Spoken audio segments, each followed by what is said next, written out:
That was freaking awesome. So I'm driving behind Jamie when, like it's Johnny Appleseed of death, he starts sprinkling these steel tacks along the road. I drive right over them, and immediately I start hearing them, tunka, tunka, tunka, tunka, tunka, in my car.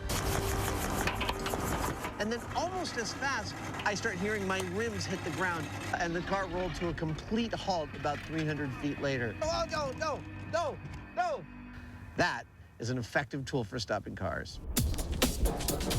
Yep, just 15 seconds after impact, Adam was brought to a grinding halt as all 4 tires got trashed. One of the things I noticed about this particular design is that if they stick into the tire, they form a nice tube through which air can flow and deflate the tire quite quickly. But if the tire is moving really fast, they can sling back out again, and instead of leaving a narrow hole that will close up like the solid spikes did, they're cutting a rubber plug out and taking it with them. It's pretty cool. Now, I want to start this wrap-up by saying I don't think we got the tacks wrong on the first try because we were imitating tacks we've seen in movies, right? Yeah. All right, but with our new hollow tacks, were the fans right? Yes, they're deflating tires in seconds as opposed to minutes with the other one. Totally confirmed. Let's get out of here in a car that runs. With one piece of unfinished business now finished, it's back to the Hurt Locker, These safety goggles are starting to give me a headache. where Adam's testing if he can derail a detonation by gripping a grenade. I've been holding this grip so long that I actually can feel that my fingers are a little bit weaker. I can feel the spring of the spoon wanting to push my fingers outwards. That is interesting and not a little scary. The reason Adam is struggling is down to cramp. Because the muscles in his forearm and wrist have been contracting for more than an hour, the chemical balance inside is out of whack, which causes the muscles to contract more than normal. Now, not only is that painful, but it means that Adam is not in full control over what his arm is doing. So he may just let go yet. That's the theory. How you doing? What are you, a marionette?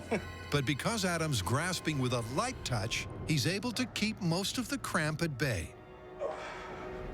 And while it is undoubtedly uncomfortable, Ow, ow, ow, ow, ow.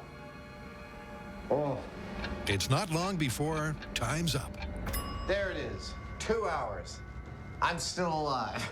I just want to point out that in the show, she was saying that her arm was all cramped up and really hurting, but I don't feel anything like severe cramping. I could easily go for probably a couple more hours at least before, I don't know, I'd switch hands and I get another 4 hours.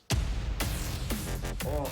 Yep, despite the odd twinge, Adam got a grip with way less hassle than the clip. And that's not all. So I was thinking, why take the risk of getting cramps at all? I don't love this. I don't love it. It's too wide. I mean, this woman had access to all sorts of stuff. My pantyhose. Stuff she could have used to tie down the spoon of the grenade. Oh, and I thought this experiment couldn't get less dignified. Surely that is going to be the easiest of all options. Yeah, that's what I'm talking about. I only had to sacrifice my dignity to make it happen. With the grenade bound and gagged, there's no chance of a boom. Until Adam takes one for the team. This one's for you. I'm also kind of curious about what's going to happen. Here we go. 3, 2, 1. Oh!